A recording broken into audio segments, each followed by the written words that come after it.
Del primer libro de los Reyes. En aquellos días, la reina de Saba oyó la fama de Salomón, en honor del nombre del Señor, y vino a ponerlo a prueba con enigmas. Llegó a Jerusalén con una gran caravana de camellos, portando perfumes, oro en cantidad y piedras preciosas. Ante Salomón se presentó para plantearle cuánto había ideado. El rey resolvió sus preguntas todas, pues no había cuestión tan arcana que él no pudiese desvelar. Cuando la reina de Saba percibió la sabiduría de Salomón, el palacio que había construido, los manjares de su mesa, las residencias de sus servidores, el porte y vestimenta de sus ministros, sus coperos y los holocaustos que ofrecía en el templo del Señor, se quedó sin respiración y dijo al rey: «Era verdad cuanto oí en mi tierra acerca de tus enigmas y tu sabiduría. No daba crédito a lo que decía, pero ahora he visto con mis propios ojos. Ni la mitad me narraron. Tu conocimiento y prosperidad superan con mucho las noticias que yo escuché. Dichosas tus mujeres, dichosos estos servidores tuyos, siempre en tu presencia escuchando tu sabiduría. Bendito sea el Señor tu Dios, que se ha complacido en ti y te ha situado en el trono de Israel. Pues por el amor eterno del Señor a Israel, te ha puesto como rey para administrar derecho y justicia». Ofreció al rey 120 talentos de oro y una gran cantidad de esencias perfumadas y piedras preciosas.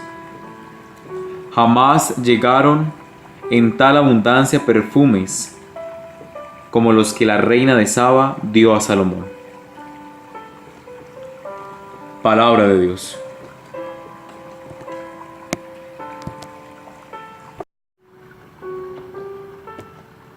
La boca del justo expone la sabiduría. Encomienda tu camino al Señor, confía en Él y Él actuará. Hará tu justicia como el amanecer, tu derecho como el mediodía.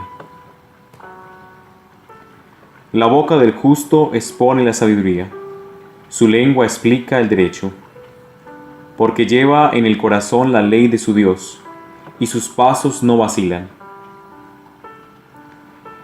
El Señor es quien salva a los justos. Él es su alcázar en el peligro. El Señor los protege y los libra. Los libra de los malvados y los salva porque se acogen a Él. La boca del justo expone la sabiduría.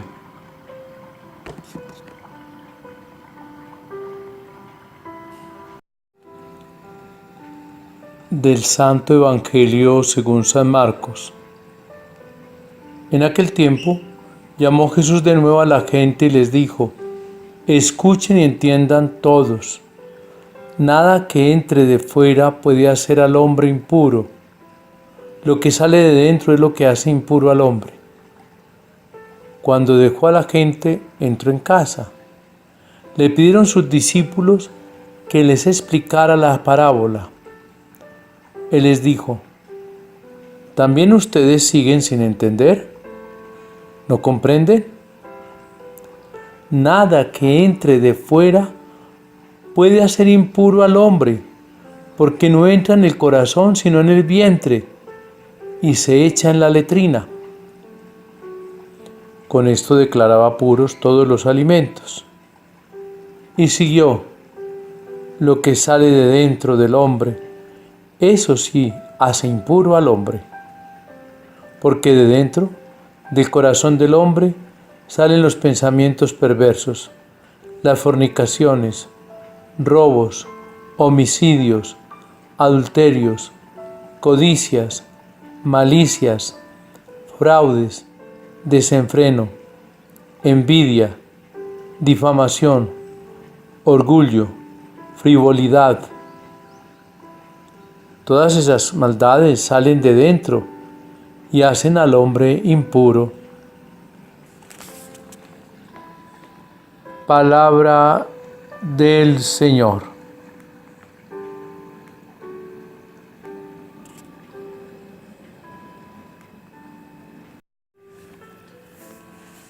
Continuando la historia del hijo de David, el sabio rey Salomón, encontramos un sinnúmero de detalles que muestran cómo era su sabiduría y a tal punto cómo se extendió su fama por el mundo de entonces, que hasta una reina famosa y poderosa viene a visitarle para ella misma comprobar todo lo que se decía y ella afirma que eso ha superado lo que ha visto a lo que le han dicho. Sí, Salomón fue muy bendecido por Dios, pero quiso construir un paraíso de su propia cuenta y ese paraíso terrestre no le funcionó. Podríamos decir que cayó en el mismo pecado de Adán. Pretendió ser semejante a Dios. Y eso lo llevó a la pérdida de su paraíso, de su obra. Y casi que él mismo se autodestruye en su gran tarea de no haber entendido y haber aprovechado, digámoslo así, el amor de Dios que le dio tanta inteligencia. Entonces, su boato y su sabiduría, lejos de hacer la voluntad de Dios, lo llevaron a destruir su propio reino. ¿Y de dónde vienen los deseos del hombre? ¿De dónde vienen esas situaciones que al hombre le hacen ser menos? O como dice el contexto del Evangelio de Marcos, que le hace impuro. Para entender los textos tenemos que ir a los contextos históricos. El pueblo de Israel se había fijado en su mente un catálogo de cosas puras e impuras, alimentos, animales, cosas, las mismas personas en ciertos estados o en ciertas situaciones.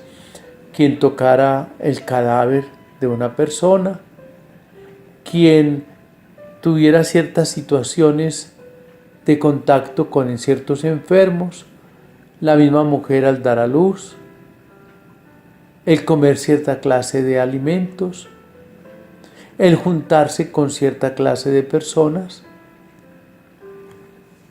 Habría que conocer muy bien la historia y el origen de los textos. Entonces encontraríamos, por ejemplo, que hay una orden llamada a la santidad, porque Dios es santo, según Levítico 19:2.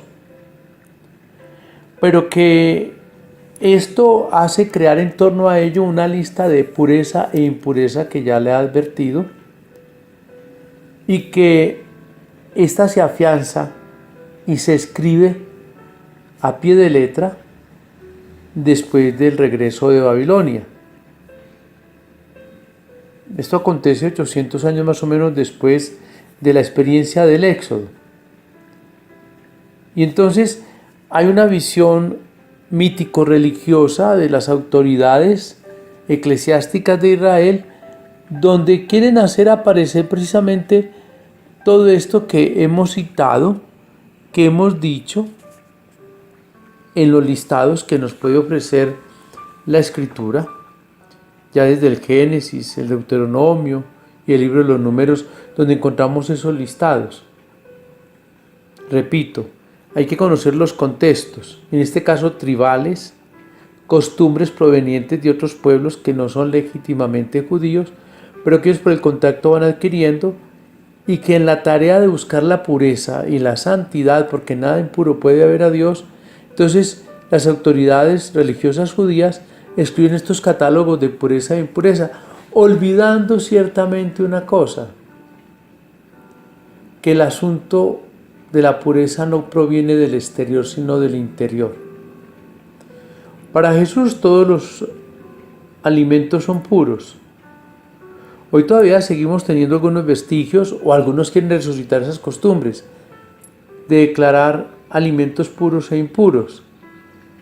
Pero digamos lo que en este caso lo deben hablar más en sentido de salud, en un sentido sanitario, si así se puede expresar, en un sentido biológico, pero en un sentido espiritual habría que decir hoy que esto no entra. No entra porque Jesús ha declarado todos los alimentos puros y después se lo hará entender a Pedro en la visión que tiene en el libro de los Hechos de los Apóstoles.